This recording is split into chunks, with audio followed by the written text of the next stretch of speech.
Hello everyone, welcome to High Maths. I'm Gurleen Singh and in this video we'll be talking about pair of linear equations in two variables. Class 10th का topic है. उसके जितने भी MCQs पूछे गए थे last year में 2025 में उन सबको डिस्कस करेंगे, बेसिक एग्जामिनेशन और स्टैंडर्ड एग्जामिनेशन दोनों के.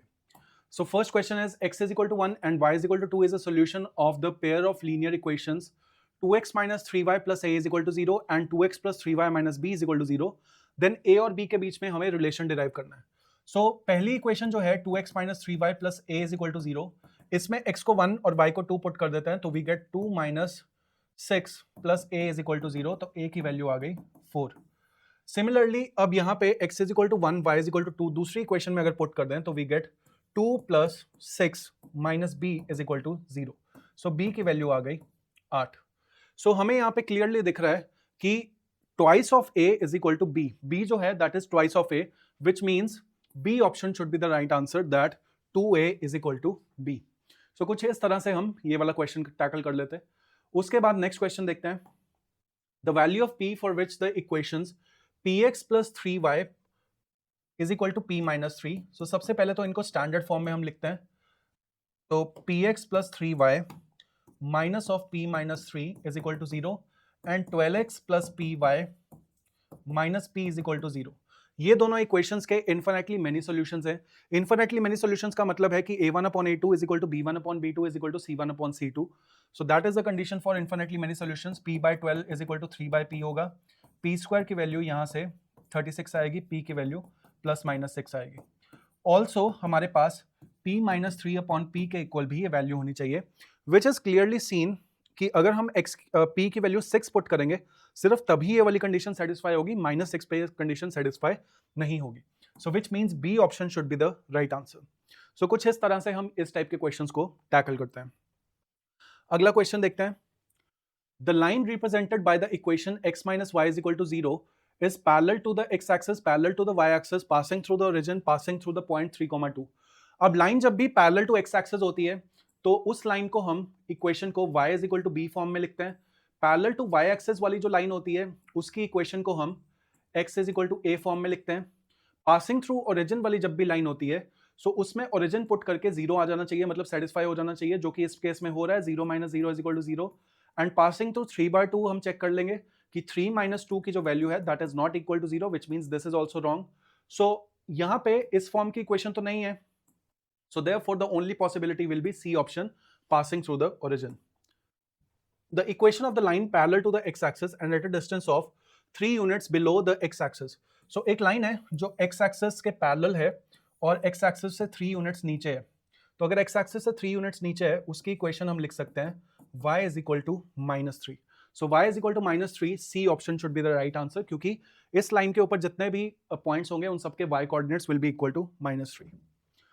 Next question is the pair of linear equations px plus 3y plus 59 is equal to 0 and 2x plus 6y plus 118 is equal to 0 will have infinitely many solution if p is equal to 1. So पहला set of equations जो है जो assertion में दे रखा है वो ये है और इसके infinitely many solutions की condition check करनी है, which means p by 2 should be equal to 3 by 6 is equal to 59 by 118. इनकी वैल्यू तो क्लियरली मुझे 1/2 दिख रही है, विच मीन्स p की वैल्यू क्लियरली 1 हो जाएगी, which is correct. If the pair of linear equations px plus 3y plus 19 is equal to 0 and 2x plus 6y plus 157 is equal to 0 has a unique solution, then p is not equal to 1. So unique solution की condition होती है that a1 upon a2 should not be equal to b1 upon b2, which means p by 2 should not be equal to 3 by 6, which means p की value जो है that should not be equal to 1. So this statement is also true, but इन दोनों statements का आपस में कोई लेना देना नहीं है. ये यूनिक सोल्यूशन की कंडीशन है, ये इन्फिनिटली मेनी सॉल्यूशंस की कंडीशन है और दोनों इक्वेशंस भी डिफरेंट है, which means assertion is true, reason is true, but it is not the correct explanation of A. तो B should be the correct answer to this problem.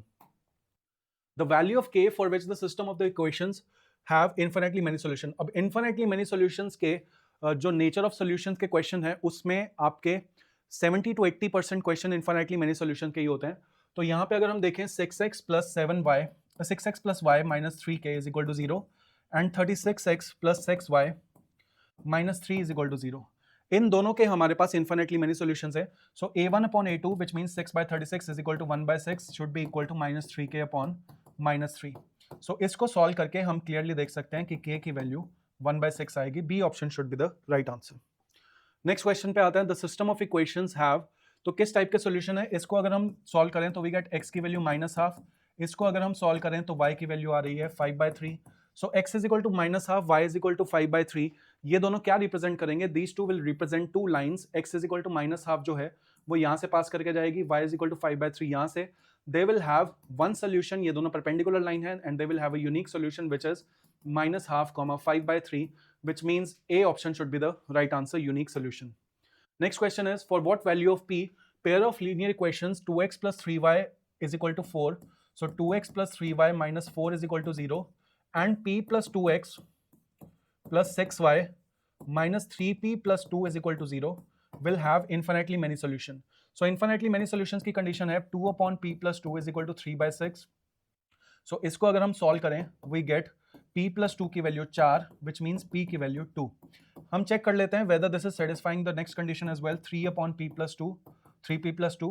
इसमें हम 4 upon 3p plus 2, तो 4 upon यहाँ पे नीचे आ जाएगा 6 plus 2 8, which is again half, which means this is right. तो इसका मतलब D option p की value 2 will be the right answer. Next problem is, the pair of equations have किस टाइप के solutions होंगे, हमें ये बताना है। 7x minus 14y is equal to -7 and 3x minus 6y minus 21. तो कुछ इस तरह से हम इसको लिख लेते हैं कि हम ax plus by plus c is equal to 0 form में इसको लिख लेते हैं।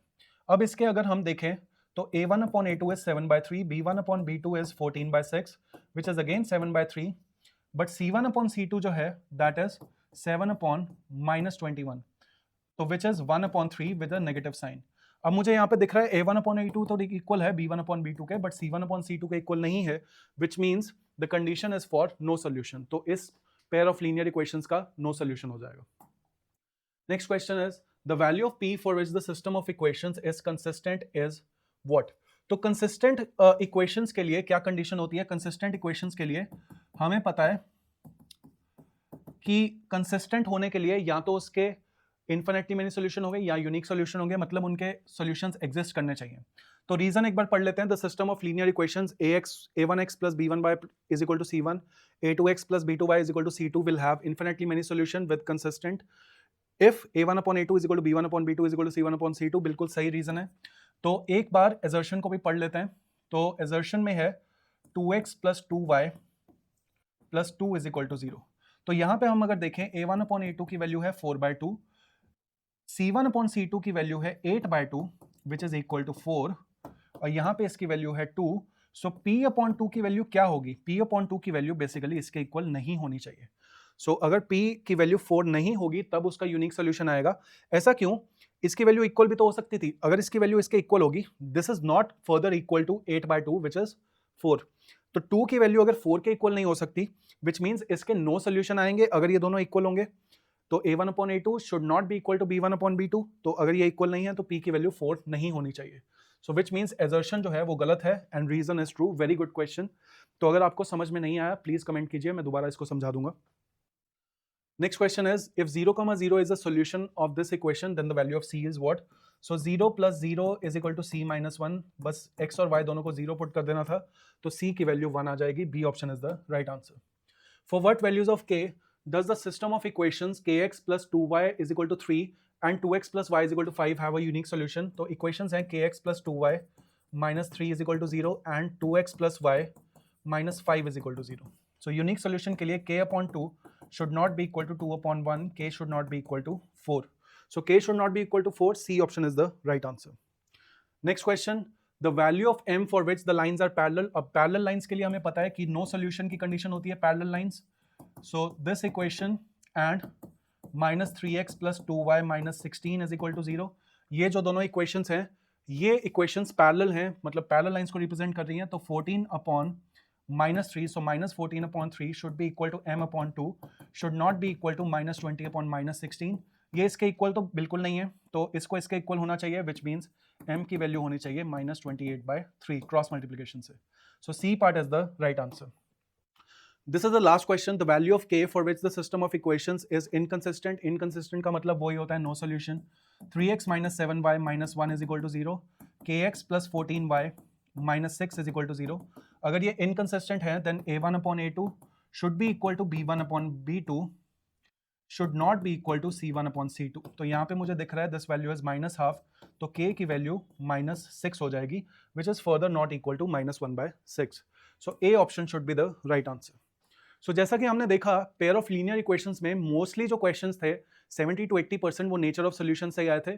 सो that is the topic which you need to master in this questions. So stay tune for more videos. बाकी जो 2 चैप्टर्स बचे हैं उनको भी हम कवर करेंगे। Like the video and subscribe the channel. Thank you.